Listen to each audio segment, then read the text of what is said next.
자, 이런 문장이 있습니다. 아주 유명한 문장이에요. 자, 한번 읽어보실까요? 자, each of us comes for a short visit. 자, 우리 모두 각자는 짧은 방문을 위하여 여기에 온다. 직역을 하라고 그랬죠. 자, 여기에서 이제 첫 번째로 부딪히는 게 not knowing입니다. 분사구문이에요. 자, 이게 분사구문인지 어떻게 합니까? 간단합니다. 이 뒤에 있는 seeming도 마찬가지인데요. 항상 그 앞에 점이 있는지를 보세요.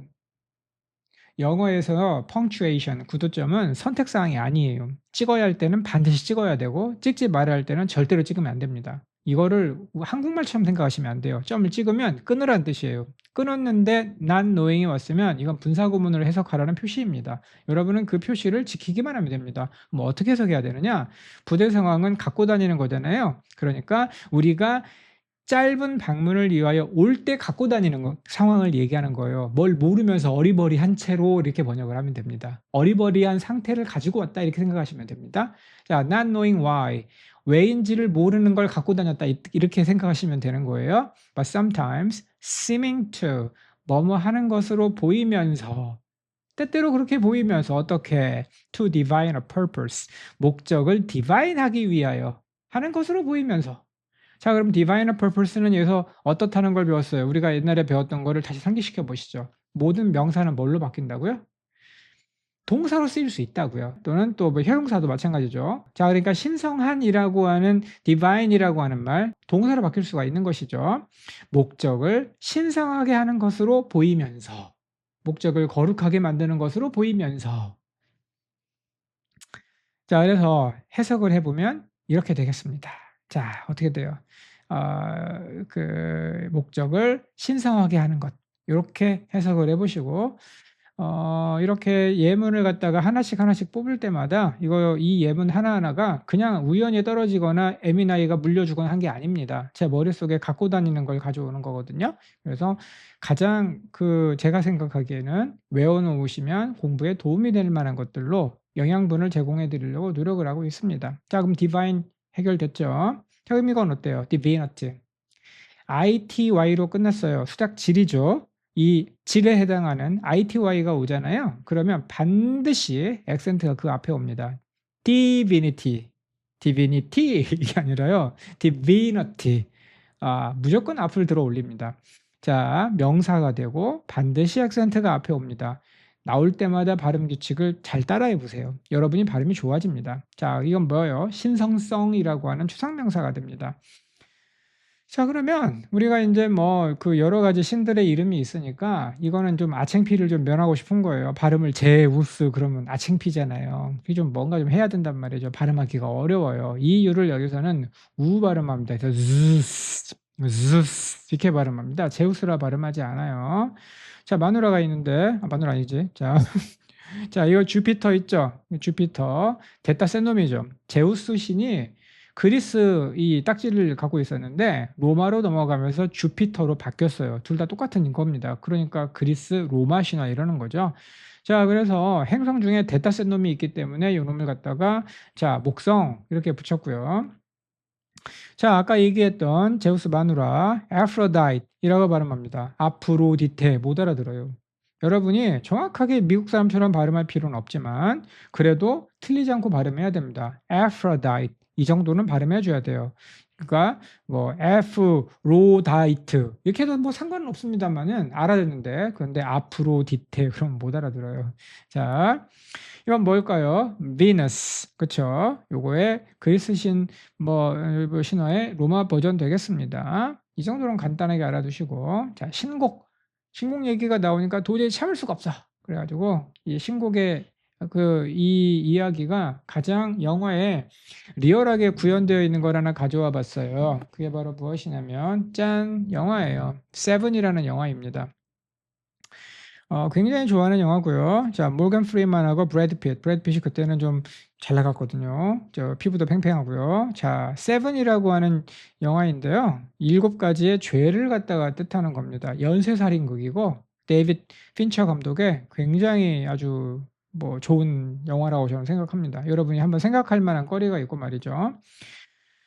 연쇄살인범이 친절하게도 그 형사들에게 메모를 한 장 남기고 가요. 그러면서 이제 살인 사건을 수사하는 걸로 이제 이야기가 전개가 됩니다. 이 둘이 형사고요. 자, 뭐라고 하는지 한번 보세요. 그 냉장고 뒤를 이렇게 열거든요. 그랬더니 메시지가 하나 붙어 있어요. Dear detectives, 형사님들 보시오. 자, long is the way and hard from hell to the light 이렇게 붙어 있습니다. 자, 해석 되시겠어요? 이거 나중에 도치구문에서 제가 예문으로 사용할 거예요.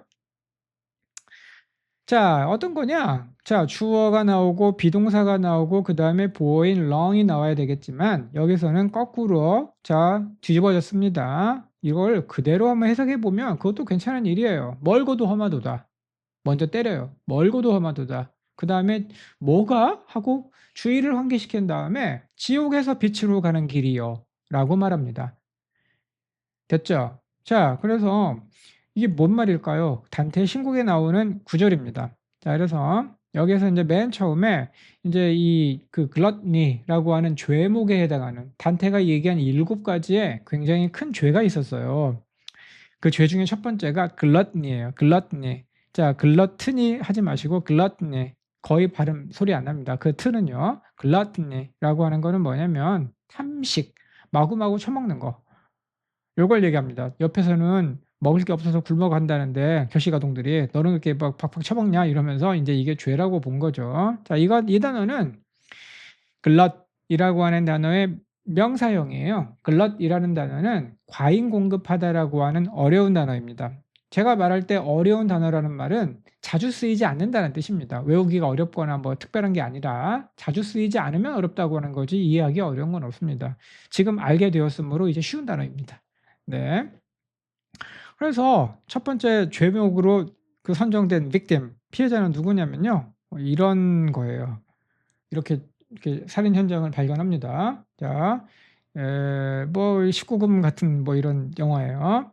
자, 그래서 이 사람이 이제 그 7가지의 대죄를 수수께끼를 던지고 이 수사관들에게 찾아봐, 한번 나 잡아봐, come and get me 한 거죠. 자, 맨 처음에 뭐냐? 글러니였고요. 두 번째는 greed. 자, 이게 뭐예요? 탐욕입니다. 욕심 많은 거죠. 이 죄목에 해당하는 직업이 뭘까요? 변호사예요. 이 변호사를 갖다가 죽입니다. 그리고 이제 아주 스포일 안 하겠습니다. 한번 보십시오. 자, 그래서 greedy라고 하는 말은 탐욕스러운이라고 해가지고 우리 이미 알고 있죠.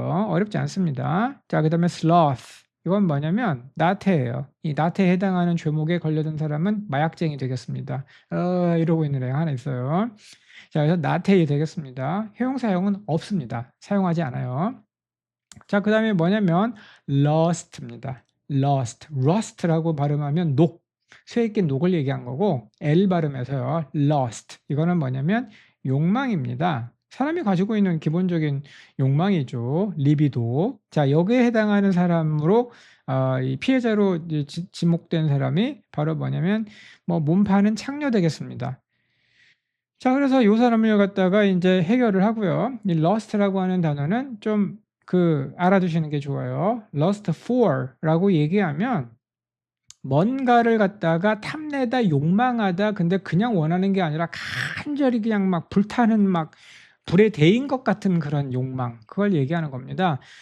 이 단어는 나중에 이제 동의어들이 꽤 있는데 이 for라고 하는 전치사를 나중에 자세하게 설명하면서 다시 얘기할 생각이에요. 이거는 여러분이 뭐 한번 좀 볼 만한 가치가 있습니다. 자, 그다음 자, pride는 자부심일 때는 되게 좋은데 여기서는 거만하고 내가 잘났어라고 하는 교만을 얘기하는 겁니다. 여기에 해당하는 게 뭐냐면 슈퍼 모델이에요.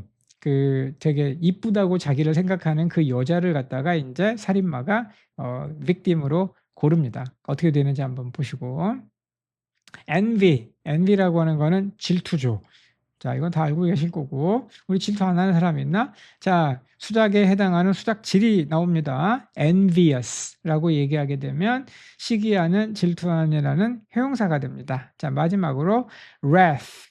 이 발음은 뭐냐? 이 단어는 뭐냐? 분노, 화를 내죠. 자, 화를 내는 것도 정신병의 일종이라고 프로이드는 봤는데 아무튼 이 사람은 죄의 일종으로 본 겁니다. 그래서 이 7가지의 대죄에 해당하는 사람들을 갖다가 골라서 죽이고 그것으로써 사회에 메시지를 던지겠다. 뭐 이런 영화 되겠습니다. 왜 이 영화를 좋아하냐면요. 대사가 좋아요, 대사가. 대사가 좋고 메시지가 묵직하고요. 그다음에 이제 그 어떤 그 감독의 창의력이라고나 할까요? 이런 것들이 되게 배울 만한 점들이 있기 때문에 좋아하는 거지. 뭐 제가 뭐 이 살인마의 생각에 뭐 동의한다 뭐 이런 건 전혀 아닙니다. 공부에는 도움이 된다. 자, 그래서 우리가 이제 여기에서 이제 아까 배운 단어를 다시 복습하자면 지옥이라고 하는 단어가 inferno라고 한다 그랬어요.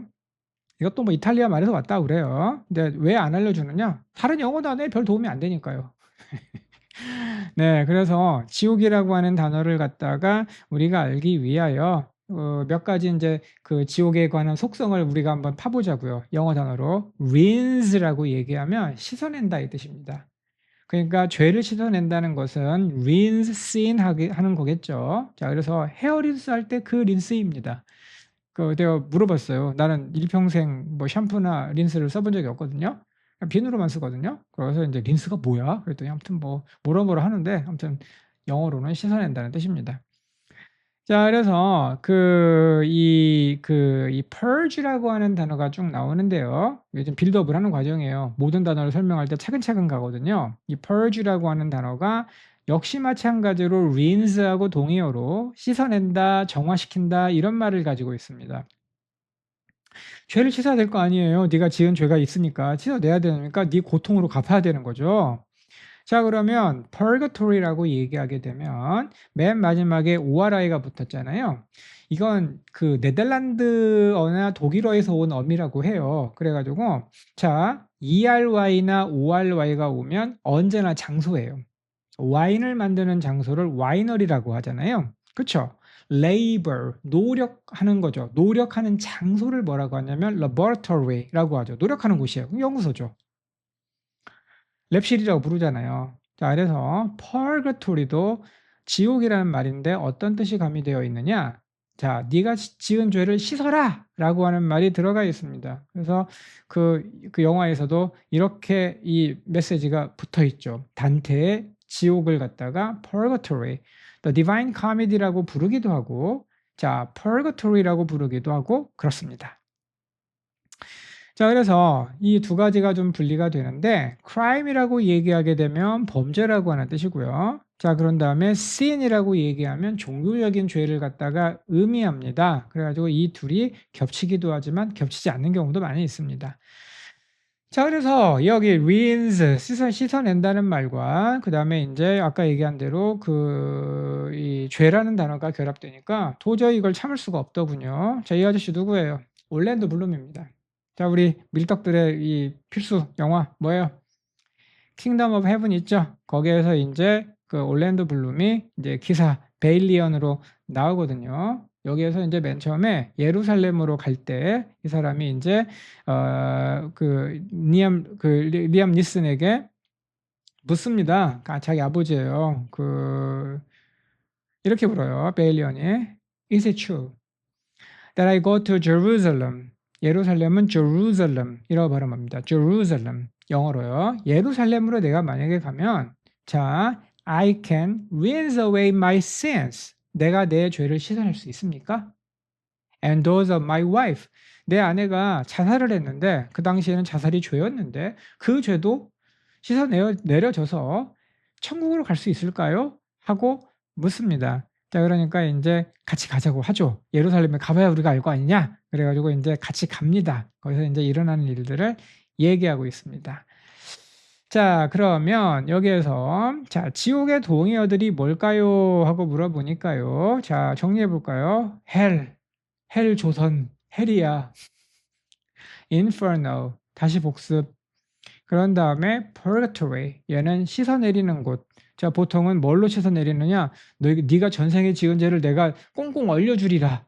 이런 거보다는 보통은 태워서 깨끗하게 만드는 거잖아요. 그래서 세계의 모든 종교에는 불 숭배 사상이 깃들어 있습니다. 하다못해 촛불이라도 불을 켭니다. 그래야만 뭔가를 정화시킬 수 있다고 사람들이 믿었기 때문인 것 같아요. 자, 이런 종류의 어떤 문화의 기초 단위를 리처드 도킨슨이 아니죠. 도킨스가 밈이라고 불렀던 거예요. 그래서 불숭배 사상이 들어가 있습니다. 자, 그래서 오늘은 그 신에서부터 시작해 가지고 지옥에 천국에 이런 것까지 왔어요. 그래서 영화의 여러 대목을 갖다가 인용해 가지고 공부를 확장시켜 나가는 방법에 대해서 알려드렸습니다. 자, 그러니까 지금까지의 상황은 어떤 거냐면요. 우리의 사랑 배웠잖아요. 그리고 뭐예요? 오늘 뭐 배웠어요, 지금? 신 배웠죠. 자, 그러니까 우리가 인제 사랑에다가 신을 결합하면 뭔가가 나올지 모릅니다. 다음 시간에는 "사랑하고 신을 더했더니 뭐가 된다."라고 하는 거에 대해서 이야기해 보도록 하겠습니다. 오늘 여기까지 하겠습니다.